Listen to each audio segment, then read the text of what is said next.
শহীদ দিবস ও আন্তর্জাতিক মাতৃভাষা দিবস 2025 উপলক্ষে ফেনী জেলা প্রশাসন কর্তৃক আয়োজিত আজকের এই আলোচনা সভার সম্মানিত সভাপতি, উপস্থিত প্রধান অতিথি, ফেনীর মান্যবর জেলা প্রশাসক মহোদয়, পুলিশ সুপার মহোদয়, উপপরিচালক স্থানীয় সরকার মহোদয়, জামাতি ইসলাম ফেনী জেলার শাখার সাবেক আমির, মজলিসে শুরা সদস্য অধ্যাপক লিয়াকত আলী ভূঁইয়া,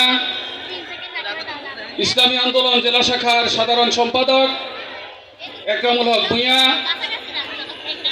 বর্ষিয়ান সাংবাদিক বীর মুক্তিযোদ্ধা আবু তাহের সাহেব সহ ফেনীবাসী, আসসালামু আলাইকুম। 1757 সালের 23শে জুন এই বাংলার স্বাধিকার হারানোর পর থেকে 200 বছরের গোলামির পর 1947 সালের 14ই আগস্ট যে আশা নিয়ে পাকিস্তান স্বাধীনতা লাভ করেছিল, সেই আশায় আমরা যারা পূর্ব পাকিস্তানের অধিবাসী ছিলাম, আমাদের সে আশায় গড়ে পালি। প্রথমে ওই পাকিস্তানি শাসক গোষ্ঠী আঘাত করেছিল আমাদের মাতৃভাষার উপর। 1948 সালে ঢাকার রেস কোর্সে দাঁড়িয়ে মোহাম্মদ আলী জিন্নাহ বলেছিলেন উর্দুই হবে পাকিস্তানের একমাত্র রাষ্ট্রভাষা। সেই দিন বাংলার ছাত্র জনতা সাথে সাথে তার সেই বক্তব্যের বিরোধিতা করেছিলেন। তারা সেদিন সেখানে বলেছিলেন বাংলা ভাষা বাংলার রাষ্ট্রভাষা হতে হবে।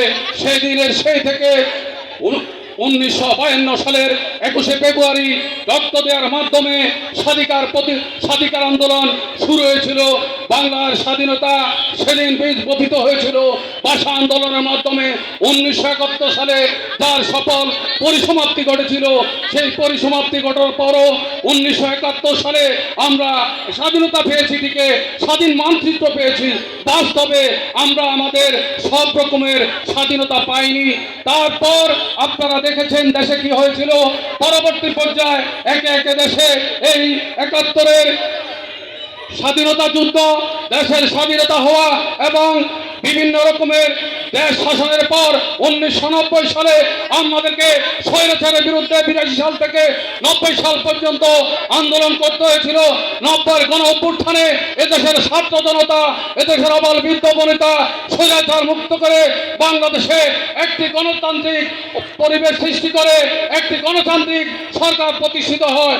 তারপরে সরকার পরিবর্তন হয় 1996 থেকে 2001 পর্যন্ত। 2001 থেকে 2005-06 পর্যন্ত একটি গণতান্ত্রিক সরকার ছিল। 2008-এর নির্বাচনের পর এদেশে একটি ফ্যাসিস্ট সরকার প্রতিষ্ঠিত হয়েছিল। যে ফ্যাসিস্ট সরকার দীর্ঘ 15 বছর জগদ্দল পাথর চেপে আমাদের উপর বসেছিল। আমাদের মুখের ভাষা কেড়ে নিয়েছে, আমাদের স্বাধিকার কেড়ে নিয়েছে, আমাদের কথা বলার অধিকার কেড়ে নিয়েছে, আমাদের বাতের অধিকার কথা কেড়ে নিয়েছে। আমরা যাতে কোনো কিছু করতে না পারি সে অধিকার কেড়ে নিয়েছে। সাংবাদিকদের কলমের অধিকার কেড়ে নিয়েছে। 2024 সালের জুলাই আগস্টের আন্দোলনের মাধ্যমে সেই ঘটনার পরিসমাপ্তি হয়। আমি বলতে চাই 200 বছর ব্রিটিশদের গোলামি করে রক্তের বিনিময়ে 47 সালে স্বাধীনতা এসেছে। 71 সালে রক্তের বিনিময়ে বাংলার স্বাধীনতা এসেছে। 90 সালে রক্তের বিনিময়ে গণ অভ্যুত্থানের মাধ্যমে স্বৈরাচার বিদায় নিয়েছে। 2024 সালে তেমনিভাবে রক্তের বিনিময়ে আরেক ফ্যাসিস্ট বিদায় নিয়েছে। আমরা বাংলায় আর কোনো ফ্যাসিস্ট চাই না। আমরা চাই বাংলাদেশের সুশাসন। যারাই রাষ্ট্রীয় ক্ষমতায় আসবে তারা জনগণের অধিকার নিয়ে রাষ্ট্র শাসন করবে, জনগণের জন্য রাষ্ট্র শাসন করবে, কোনো ব্যক্তির জন্য রাষ্ট্র শাসন করবে না। আমি আজকে এখানে দাঁড়িয়ে বলবো, আগামীতে যারাই সরকার গঠন করবে তারা দেশের জন্য করবে, মানুষের কল্যাণের জন্য করবে। আগামী রাষ্ট্র হবে কল্যাণমূলক রাষ্ট্র। সবাইকে ধন্যবাদ জানিয়ে আমার বক্তব্য এখানে শেষ করছি। খুদা হাফেজ। বাংলাদেশ জিন্দাবাদ। অনেক ধন্যবাদ জনাব ইয়াকুব নবী, বাংলাদেশ জাতীয়তাবাদী দল বিএনপির যুগ্ম আহ্বায়ক মহোদয়কে।